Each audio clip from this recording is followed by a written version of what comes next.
जय श्री कृष्ण। गीता का 6वां अध्याय और 23वां श्लोक, जहां भगवान बात कर रहे हैं दुख विच्छेदन की, दुख के जाने की। दुख कैसे जा सकता है? भगवान कहते हैं तम विद्याद दुख संयोग वियोग योग संगीतम। अर्थात भगवान कहते हैं दुख से संबंध विच्छेद की यह अवस्था योग कहलाती है। इससे पहले भगवान ने यही कहा कि जो व्यक्ति मुझसे जुड़ जाता है और वो मुझ में विश्वास करता है और वो मेरा ही ध्यान करता है और मुझ में ही समाधि मतलब अपना जो बुद्धि है, धी जो है, उसको मुझ में लगा लेता है, उसकी बुद्धि सम हो जाती है और ऐसी अवस्था दुख से विच्छेद की अवस्था कहलाती है।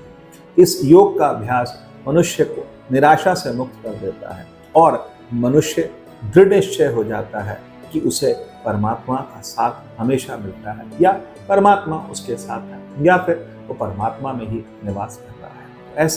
ऐसा तभी होता है जब मनुष्य का विश्वास जो हो जाता है, पक्का हो जाता है। इतना पक्का विश्वास, रामा नास्ति परायणम रामस्य दासो यस्मिन् रामे चित्तलय सदा भवति मे भो राम माम उद्धर। अर्थात कि राम से बड़ा और कोई आश्रय नहीं, परमात्मा से बड़ा और कोई आश्रय नहीं।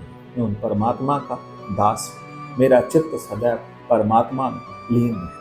ये दृढ़ निश्चय जब हो जाता है, ये दृढ़ विश्वास जो हो जाता है, तो मनुष्य का दुख से विच्छेदन हो जाता है। तो दुख नहीं रहता।